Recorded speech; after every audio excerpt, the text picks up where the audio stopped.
வந்து நான் அதிரசம் செய்ய போகிறேன். 1/2 கிலோ பச்சரிசி எடுத்து ஊற வச்சு மிக்சியில் அரைச்சி எடுத்து வச்சுருக்கிறேன். இதுக்கு வந்து ஒரு 375 கிராம் வெல்லம் வந்து எடுத்து குண்டானில் போட்டு ஒரு 3/4 டம்ளர் தண்ணி ஊற்றி கேஸ் ஆன் பண்ணி விட்டாங்க மெல்ட் ஆகி வந்துடும்.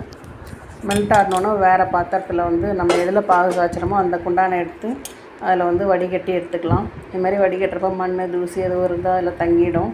இதை வந்து அப்படியே கொதிக்கட்டும். இதில் அரிசி வந்து ரொம்ப நைஸாகவும் அரைச்சிடக்கூடாது, ரொம்ப குறன்னு அரைச்சிடக்கூடாது. ஓரளவு கொஞ்சம் லைட்டாக குறன்னு வந்து அதிரசம் நல்லா உதிரி உதிரியாக வரும், நல்லாயிருக்கும், சாஃப்டாக இருக்கும்.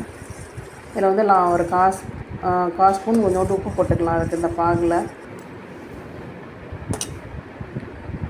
நல்லா கொதித்து இந்தமாரி நுர கட்டி வந்தோடனே கொஞ்சம் தண்ணி எடுத்து அதில் ஊற்றி பார்த்தோம்னா ஜல்லி பதத்துக்கு இருக்கும். லைட்டாக உருட்டினோம்னா உருண்டு வரும், தழுதலுன்னு இருக்கும். அப்படியே ரொம்ப கெட்டியாக உருட்டிடக்கூடாது, அதிரசம் அழுத்தமாகிடும்.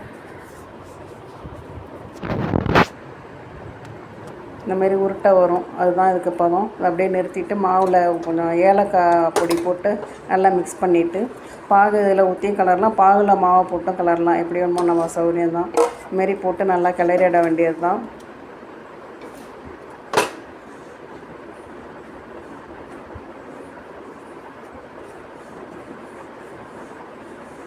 வெல்லம் வந்து நல்ல வெல்லமாக பார்த்து வாங்கணும்.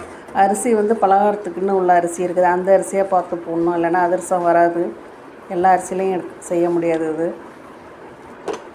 நல்லா இதுமாரி கிளறிட்டாக்கா இந்த பதத்துக்கு வந்துடும். அதை அப்படியே ஒரு 5-6 மணி நேரம் ஆற விட்டு வேறு பாத்திரத்தில் எடுத்து வச்சுக்கலாம். அதை இந்த பதத்துக்கு இருக்கும் கிளறினோன்னே.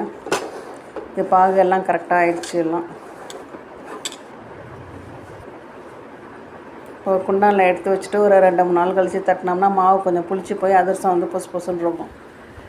உருட்டி பார்த்தோம்னா இந்த அளவுக்கு உருட்டை வரும், அதுதான் பதம் அதுக்கு.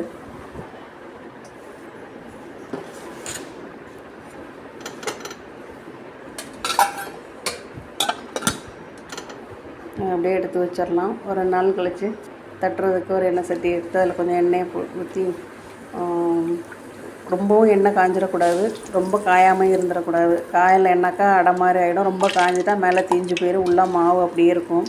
நல்லா மீடியம் ஃப்ளேமில் வச்சு நல்லா காஞ்சோடனே இந்தமாரி போட்டு உடனே எடுத்துட வேண்டியதாக. ரொம்ப நேரம் வேக விடக்கூடாது. போட்டு டக்கு டக்குன்னு எடுத்துட்டாக்கா சீக்கிரம் வந்துடும் அதிரசம். நல்லா உப்பிக்கிட்டு வரும். இதுமாரி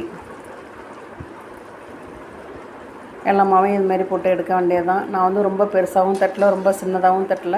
ஒரு 35 அதிரசம் வந்துச்சு. அதிரசம் ரொம்ப நல்லாவே சாஃப்டாகவே இருந்தது. சில பேர் சூடாக சாப்பிட்றதுக்கு பிடிக்கும், அது மாதிரி சாப்பிட்டாலும் நல்லாயிருக்கும். நான் 2 நாள் கழித்து சாப்பிட்டிங்கன்னாக்கா ரொம்ப பொசு பொசுன்னு அப்படியே உதிரும். அதிரசம் உதிரியாக உதிரும், ரொம்ப நல்லாயிருக்கும். இந்த வீடியோ பிடிச்சவங்க ஒரு லைக் பண்ணுங்கள், ஷேர் பண்ணுங்கள், சப்ஸ்கிரைப் பண்ணுங்கள். வீட்டில் செஞ்சு பாருங்கள்.